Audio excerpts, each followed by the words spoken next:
Hello बच्चा party, कैसे हो आप सब? Hope you are doing great. आज हम क्लास 10th की पोएम करने वाले हैं द ट्रीज, जिसे लिखा है एड्रिन ब्रिच ने। और इन्होंने इस पोएम में बताया कि हाईलाइट किया है quite strength and resilience of trees को। ठीक है। सो यानी कि देखो, ट्रीज जो है वो तो चुपचाप रहते हैं ना, कुछ बोलते नहीं, लेकिन फिर भी उनके अंदर कितनी स्ट्रेंथ होती है। एंड उनका रेजिलियंस का वैसे सिंपल मतलब होता है वो एबिलिटी जिसमें हम कोई भी डिफिकल्ट सिचुएशन होता है ना, तो हम उसमें कोई ना कोई रास्ता ढूंढ ही लेते हैं। ठीक है, तो हम क्या हैं, रेजिलिएंट है। ठीक है, और ये जो हमारा जो तरीका है ना, मतलब कि that we come out with a solution even in difficult times, तो वो हम क्या है फिर, ये तरीका क्या हो गया, ये हो गया रेजिलियंस। ठीक है। पोएट जो है वो रिप्रेजेंट कर रही हैं इस वाली पोएम में ट्रीज को as a symbol of life, hope, renewal, showing how they continue to grow despite difficulties. तो जैसे जो ट्रीज है वो कोई भी, जैसे आप सीजन भी देख लो ना, समर आता है, विंटर्स आता है, ऑटम आता है, रेनी सीजन आता है, हर सिचुएशन में वो क्या है, सर्वाइव कर जाते हैं। तो फिर क्यों, तो इसी तरीके से ना बताया जा रहा है कि भाई कितनी भी डिफिकल्ट सिचुएशन हो, लेकिन जो ट्रीज है ना वो क्या है, सर्वाइव कर जाते हैं। अब by comparing human life with the endurance of nature, the poem suggests that strength lies in persistence. तो भाई ह्यूमन की लाइफ को नेचर के एंड्योरेंस से, एंड्योरेंस का मतलब होता है किसी भी चीज को झेल जाने की मतलब शक्ति। ठीक है, तो भाई नेचर, ह्यूमन लाइफ को कंपेयर किया गया है एंड्योरेंस ऑफ नेचर से। और पोएम सजेस्ट कर रहा है हमें कि स्ट्रेंथ, किसी भी चीज की स्ट्रेंथ कैसे, अगर आप किसी चीज को बार बार करते जाते हो ना, आप परसिस्टेंट हो उस चीज के लिए, यानी कि फिर आपके अंदर क्या है, अच्छी खासी स्ट्रेंथ है।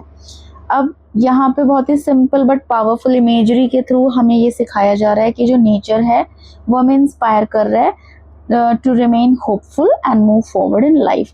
तो जैसे इस पोएम में हम पढ़ेंगे कि एक घर है, उसके वरांडा से जो ट्रीज हैं वो निकल के कहाँ जा रहे हैं, जंगल में जा रहे हैं। ठीक है, तो अब वरांडा क्या है, थोड़ा वो तो एकदम पत्थर का बना होगा ना, तो वहां से भी मतलब जड़ें निकल के उखड़ के कहाँ दिखा रहे हैं कि जंगल में जा रहे हैं। बेसिकली वैसे जो मेन थीम है ना इस वाली पोएम का, वो है फ्रीडम और लिबरेशन है। यहाँ पे जो ट्रीज है ना, वो ट्रीज कंपेयर, जो रिप्रेजेंट कर रहे हैं किसको, वुमेन को। ठीक है, जैसे कि हम लोग क्या है, पेट्रियार्कल सोसाइटी में रहते हैं। पेट्रियार्कल सोसाइटी मतलब मेल डोमिनेटिंग सोसाइटी। तो यहाँ पे जो ट्रीज हैं वो क्या कर रहे हैं, सिंबलाइज कर रहे हैं वुमेन को। एंड ये हमें ऐसे शो किया गया that women they are breaking free from patriarchal domestic bounds. ठीक है, कि भाई वो ओपन स्फेयर्स में, पब्लिक स्फेयर्स में जा रही हैं और पेट्रियार्कल जो एक बाउंडेशन है ना, उससे वो बाहर निकल रही हैं। क्योंकि हमारी सोसाइटी में देखा है ना कि औरतों को पहले ज़माने में तो और ज़्यादा बुरा हुआ करता था कि औरतों को समझते थे कि सिर्फ और सिर्फ वो किस लिए बनी है कि वो हाउस होल्ड चोर्स में हेल्प करें, वो बच्चों को पालें और उनकी टेक केयर करें। ठीक है, ये तो बहुत अलग ही था, मतलब नौकरी, जो वुमेन है वो जॉब करें, नौकरियां करें, ये तो था ही नहीं सोसाइटी में। लेकिन धीरे धीरे चीज़ें चेंज हुई। अभी भी ऑफ कोर्स बहुत सारी बाउंडेशन अभी भी हैं सोसाइटी में वुमेन को लेकर। तो इस पोएम में बेसिकली जो पोएट हैं वो यही बता रही हैं कि जैसे ट्रीज जो हैं वो बाहर निकल रहे हैं अब इस बाउंडेशन से, वैसे ही जो वुमेन है ना वो भी अब कोशिश कर रही हैं कि अब सारी ये पेट्रियार्कल जो बाउंडेशंस हैं इनको तोड़कर वो बाहर निकलें, वो भी अपने हिसाब से जिंदगी जिए। चलो शुरू कर लेते हैं first stanza. The trees inside are moving out into the forest that was empty all these days, where no birds could sit, no insect hide, no sun bury its feet in shadow. The forest that was empty all these nights will be full of trees by morning.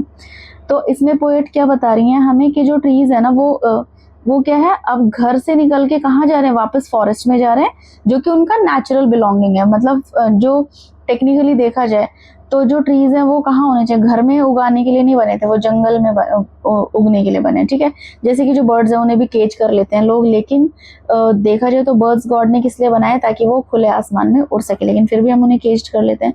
वैसे ही हम यहाँ पर बताया गया है कि घर में हम जैसे जो पेड़ है ना उनको उगा लेते हैं, बट एक्चुअली में उनकी रियल बिलोंगिंग, नेचुरल बिलोंगिंग कहाँ पर है, वो है जंगल में। ठीक है, अब क्योंकि ये क्या कह रहे हैं कि जो पेड़ हैं वो क्योंकि घर में है, इस वजह से जो जंगल क्या है इतने दिनों से, बहुत लंबे टाइम से क्या है, खाली पड़ा है।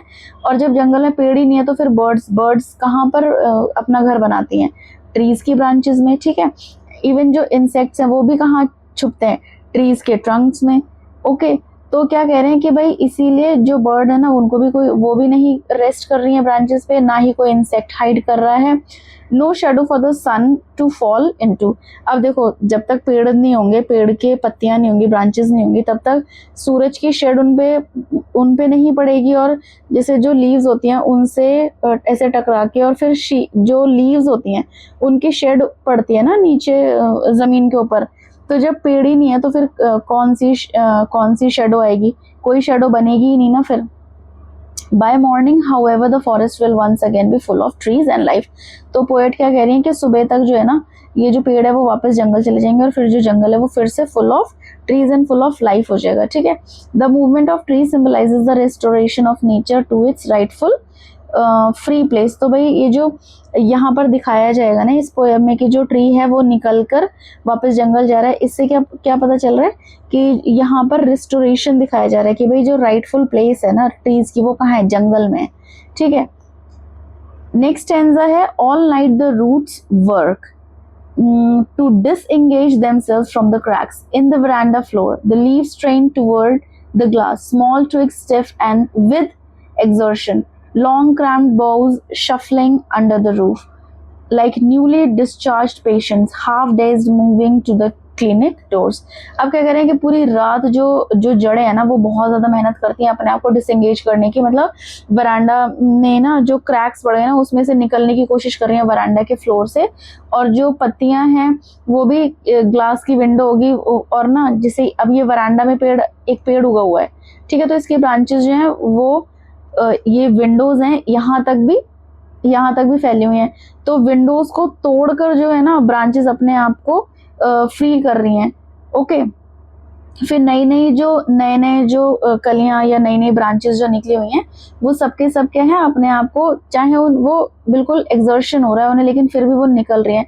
तो जो पोएट है वो किससे कंपेयर कर रही है, इन नई नई ब्रांचेस को वो कंपेयर कर रही है कि भाई जो पेशेंट होते हैं ना वो अभी अभी क्लिनिक से डिस्चार्ज हुए हैं और हाफ डेज मतलब ऐसे वीक और टायर्ड और ऐसे चक्कर से आ रहे हैं उन्हें अभी, लेकिन फिर भी वो क्या है ईगर हैं फ्रीडम के लिए। ठीक है। This image highlights both struggle and hope in their escape. तो मतलब यहाँ इस वाले इमेज में क्या मतलब इस वाले जो स्टैंजा है उसमें क्या दिखाया गया कि भाई भले वो वीक हैं, ठीक है, वो बहुत ज़्यादा मेहनत कर रहे हैं अपने आप को यहाँ से वरांडा से निकालने की कोशिश कर रहे हैं, जो ग्लास है खिड़की का उसे तोड़कर जो स्मॉल ट्विग्स नई नई जो ब्रांचेस हैं वो निकलने की कोशिश कर रही हैं, और उस निकलने में बहुत ज़्यादा एफर्ट लग रहा है, बहुत ज़्यादा प्रेशर लग रहा है, जिसकी वजह से वो ऐसा लग रहा है कि उनका कितना एक्सर्शन हो गया है, पर फिर भी वो क्या है स्ट्रगल कर रही हैं ताकि वो यहाँ से एस्केप कर सकें। ठीक है। और इतनी ज़्यादा मेहनत करने के बाद ये जो वीक हो गई है ना ब्रांचेस और डेज्ड, मतलब ऐसे लग रहा है जैसे कि ये कोई क्लिनिक से निकला हुआ पेशेंट हो जिसे बस अभी आज़ादी चाहिए यहाँ से। थर्ड स्टैंजा है I sit inside doors open to the veranda writing long letters in which I scarcely mention the departure of the forest from the house the night is fresh from.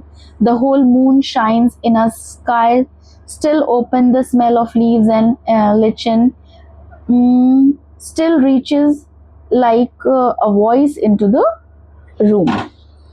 So इसमें क्या हो रहा है ये बोल रही हैं जो पोएट है वो कहती हैं कि मैं कहाँ बैठी हूँ अंदर, ऐसे वरांडा का दरवाज़ा खुला हुआ है और मैं अंदर की साइड बैठकर क्या लिख रही हूँ, कुछ लिख रही हैं वो। ठीक है। तो कह रही हैं कि मैंने इससे पहले कभी जो फॉरेस्ट है ना उसका मतलब ट्रीज का डिपार्चर कि वो यहाँ से निकल के कहाँ जा रहे हैं, वापस फॉरेस्ट में जा रहे हैं, मैंने कभी नहीं लिखा था। आज क्या है नाइट बहुत ही फ्रेश है और पूरा चांद चमक रहा है आसमान में, और जो स्मेल है ना नई नई पत्तियों की वो क्या है पूरे हर तरफ रूम में जैसे आवाज गूंजती है ना हर तरफ, वैसे ही नई नई पत्तियों की क्या है खुशबू पूरे रूम में फैली हुई है। My head is full of whispers which tomorrow will be silent.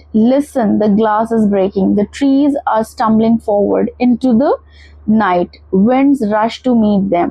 The moon is broken like a mirror. Its pieces flash now in the crown of the tallest oak.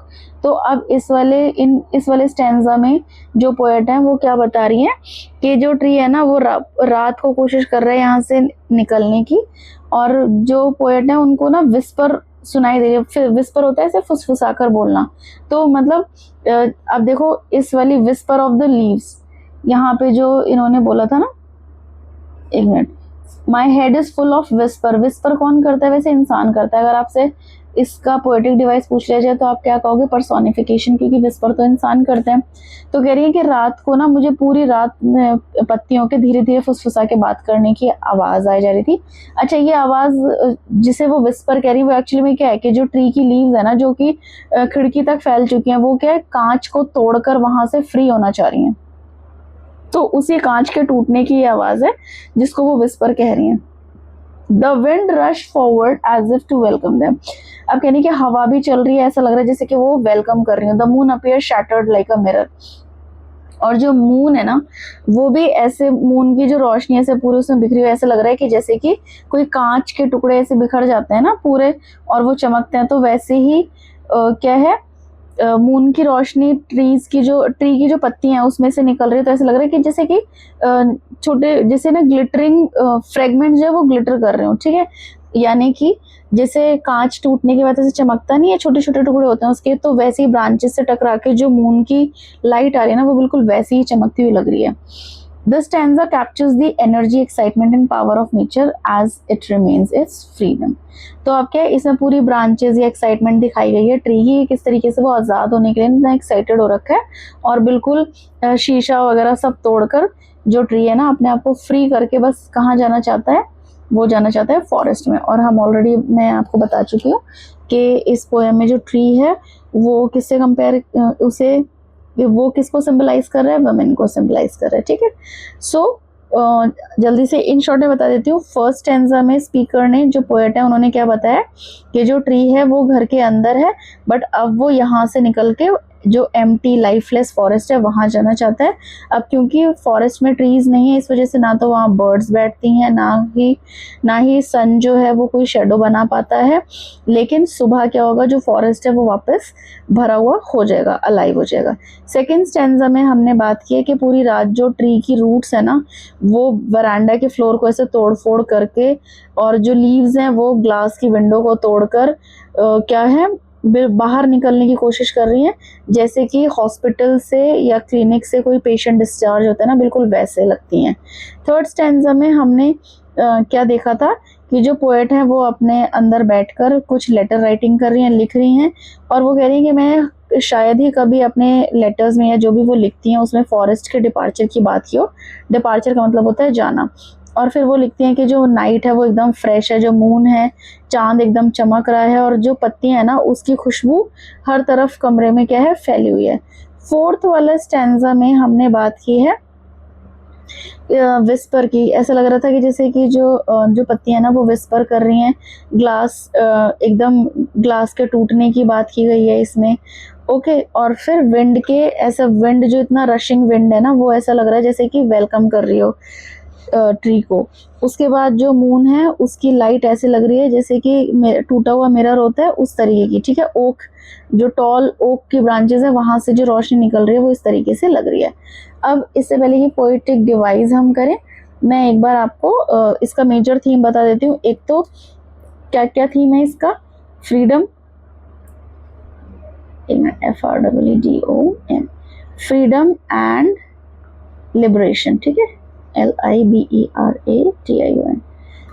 सो यहाँ पर क्या दिखाया गया कि जो ट्री है ना वो बहुत ही अर्जेंटली बस एस्केप करके अपनी इस आर्टिफिशियल बाउंड्री से कहाँ जाना चाहता है, अपने नेचुरल स्टेट में जाना चाहता है, ठीक है।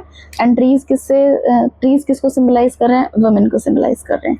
उसके बाद दूसरा क्या है, इसमें फेमिनिस्ट मेटाफर का यूज किया है, मतलब कि जो ट्री है वो सिंबलाइज कर रहे हैं वुमेन को, जो कि ये पेट्रियार्कल जो डोमेस्टिक बाउंड्स है ना उसको ब्रेक करके बाहर निकलना चाहती हैं।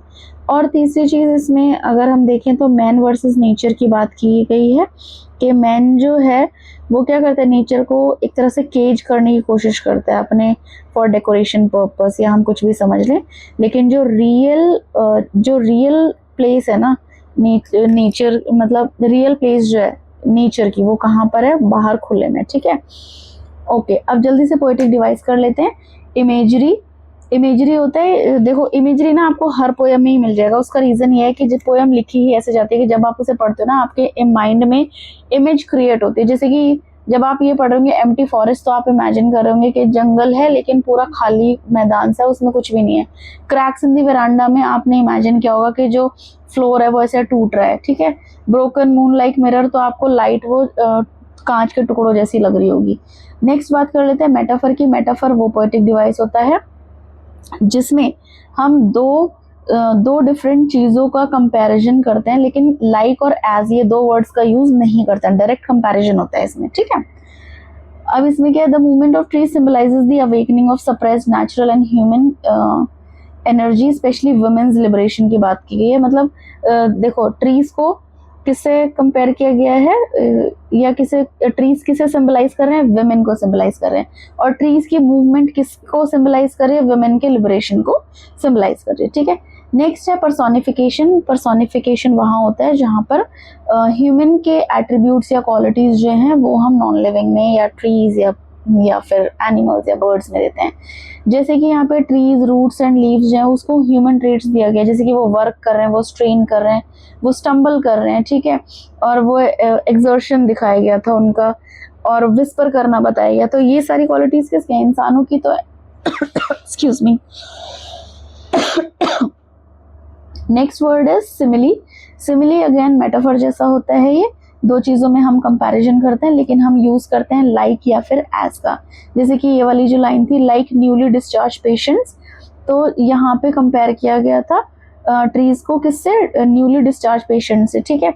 और जो मून है यहाँ पे देखो, moon is broken like a mirror, तो मून और मिरर का जो मून की लाइट है उसको किससे कंपेयर किया गया था, जैसे कि मिरर होता है ना जब वो टूट जाता है, उससे कंपेयर किया था। सो ट्रीज का कंपैरिजन पेशेंट्स के साथ, मून की लाइट का कंपैरिजन ब्रोकन मिरर के साथ किया गया। तो यहाँ पर क्या है, सिमिली है। देखो यहाँ पे भी लाइक वर्ड का यूज किया, यहाँ पे लाइक वर्ड का यूज किया है। नेक्स्ट है सिंबोलिज्म। सिंबोलिज्म होता है जब किसी एक चीज को सिंबल की तरह यूज करते हैं, ठीक है। जैसे जो ट्री है वो सिंबलाइज कर रहे हैं किसको, ये जो ट्री निकल के जा रहा है ना यहाँ से, क्या इससे क्या दिखाया जा रहा है, नेचर को दिखाया जा रहा है, ग्रोथ को, फ्रीडम को दिखाया जा रहा है, ठीक है। तो the house and glass represents confinement and human dominance. तो ये जो घर है जहाँ पर, ये जो घर है यहाँ पर इस घर को क्या बताया जा रहा है, घर किसे सिंबलाइज कर रहा है, कन्फाइनमेंट को, मतलब एक बंधन को, ठीक है। जैसे कि बंधे हुए हैं ना यहाँ पर ह्यूमन डोमिनेंस को, कि जो इंसान है ना वो डोमिनेट करता है, ठीक है। तो वो बताया जा रहा है। एंड ब्रोकन मून जो है यहाँ पे सिंबलाइज क्या कर रहा है, change, transformation, the power of renewal को रिप्रेजेंट कर रहा है, ठीक है। उसके बाद नेक्स्ट जो सिंबोलिज्म है, नहीं सिंबोलिज्म हो चुका है। नेक्स्ट जो है कॉन्ट्रास्ट। कॉन्ट्रास्ट में क्या होता है, दो डिफरेंट सिचुएशंस दिखाई देती हैं उसमें, ठीक है।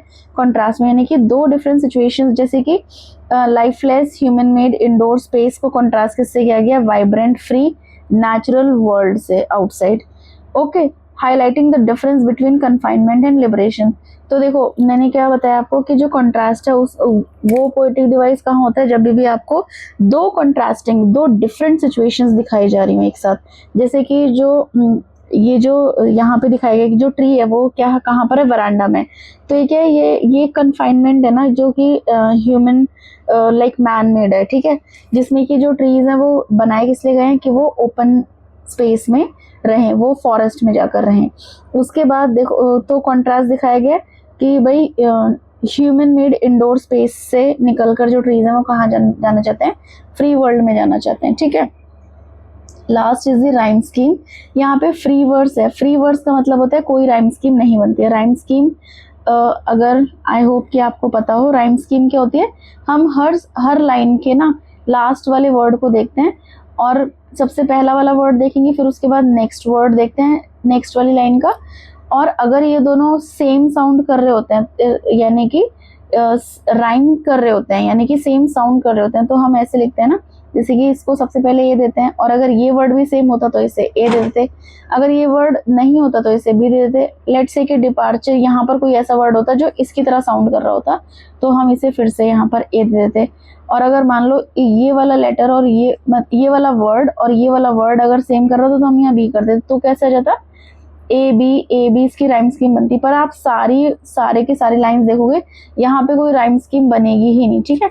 तो जहाँ पे राइम स्कीम नहीं बनती है उसे हम क्या कहते हैं, अरे ये क्या हो रहा है, जब राइम स्कीम नहीं बनती है तो हम उसे फ्री वर्स कहते हैं। सो इस वाली जो पोएम है ना, इसमें क्या है, फ्री वर्स है, ठीक है। आई होप आपको ये पोएम समझ में आ गई होगी। God bless you, take care, bye bye.